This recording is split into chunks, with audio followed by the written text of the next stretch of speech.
brother's funeral, and my sister came down from the pulpit to talk to my mother before she started the service.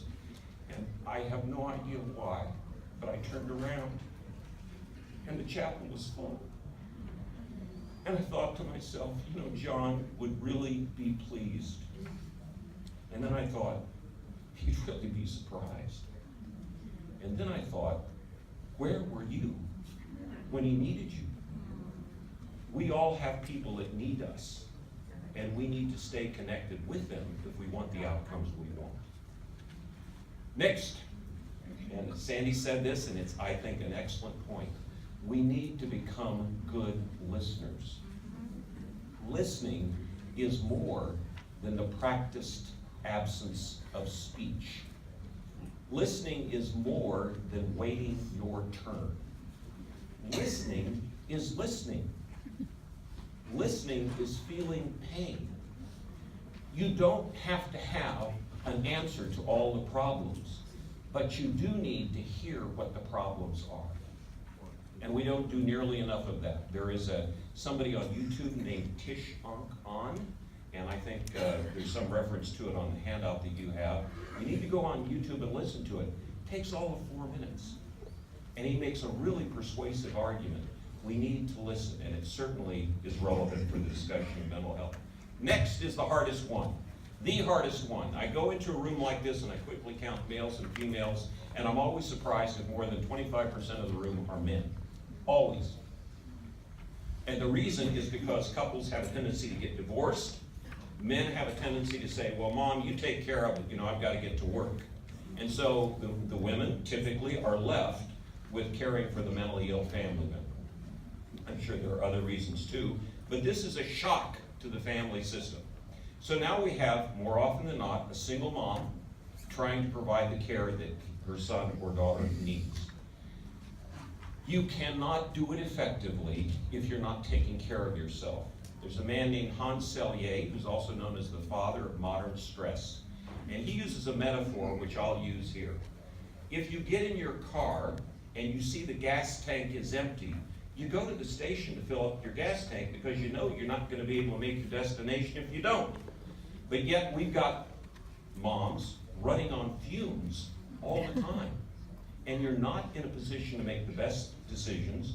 You're not in a position to provide the best help if your tank is empty. So you have two challenges.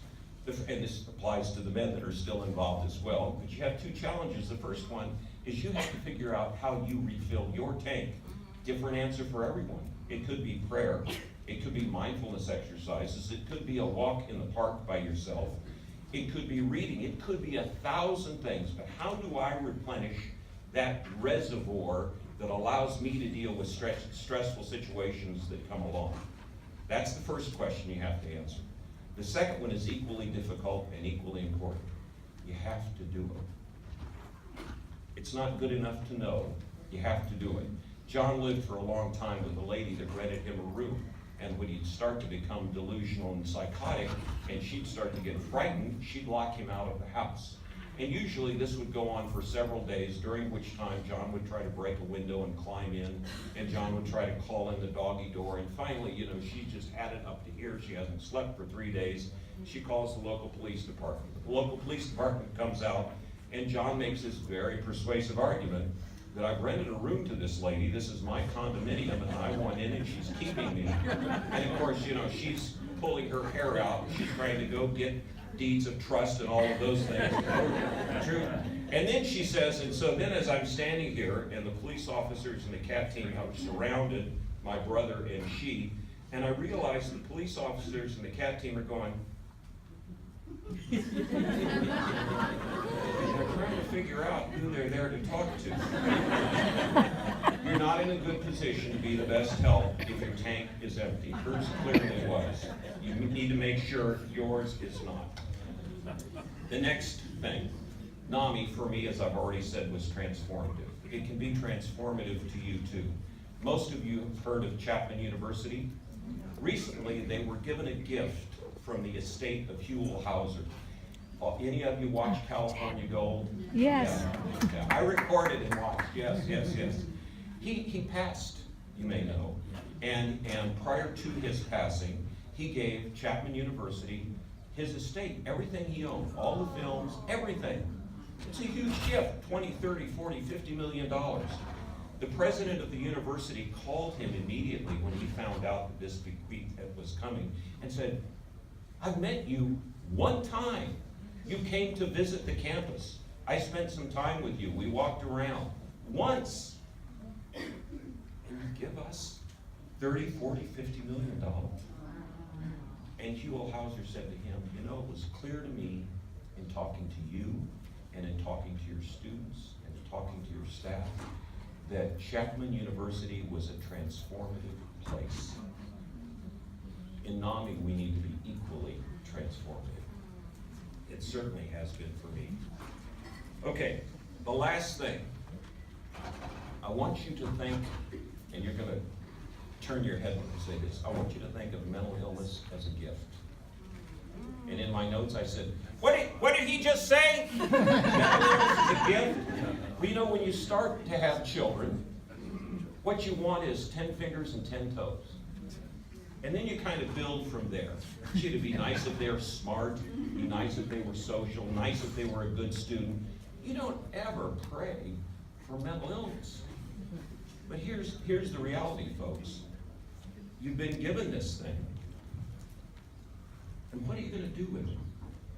My brother was very reluctant ever to talk about mental illness. My brother and I did an interview for the Orange County Register 10 years or so ago. And in the last years of my brother's life, my brother was applying for jobs at places like Carl's Jr. and McDonald's. And he was convinced that the reason he wasn't getting hired is because he'd been interviewed about mental illness, and they'd read the article, and that's the reason they weren't hired.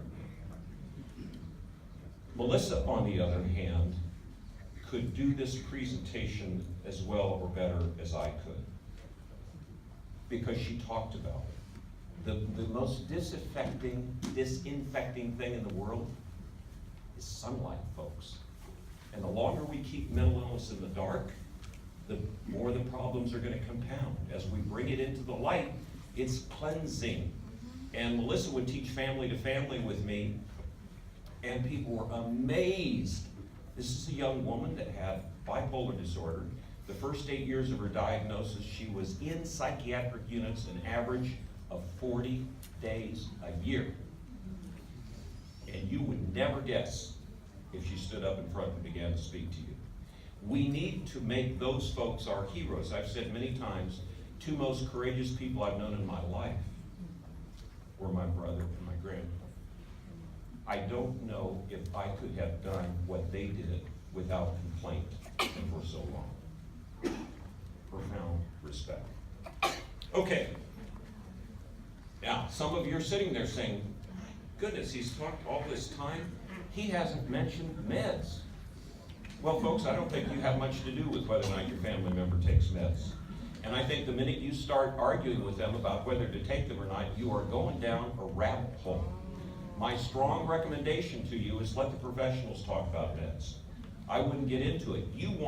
I want you to be an advocate for your family member. I do not want you to become an adversary. And if somebody, whether or not they have mental illness, perceives that they are just fine, and you're telling them to take something when they feel just fine, that doesn't make any sense. So again, it's a conversation that I just wouldn't go down the road. 3 takeaways. First, when you start seeking out a professional, find somebody who cares, subjective opinion on your part and on the part of the consumer. Find someone who listens, really listens. Not easy things to come by. And remember, when I say listening, I'm not just talking about a therapist who knows how to abstain from speaking until they get their turn. I'm talking about really hears what your family member and what you are saying. Second thing, takeaway, take care of yourself. You got to take care of yourself. If you really want to serve your family member, you have to take care of yourself. And last, we talk so often in NAMI about the grief that a family goes through, and we do, and it's palpable. Don't ever forget your family member living with mental illness goes through exactly the same grief.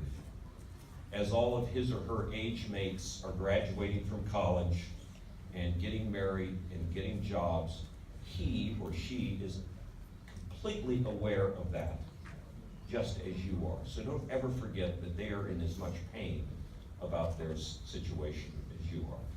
It's a pleasure to be here. It's a wonderful group. I thank you.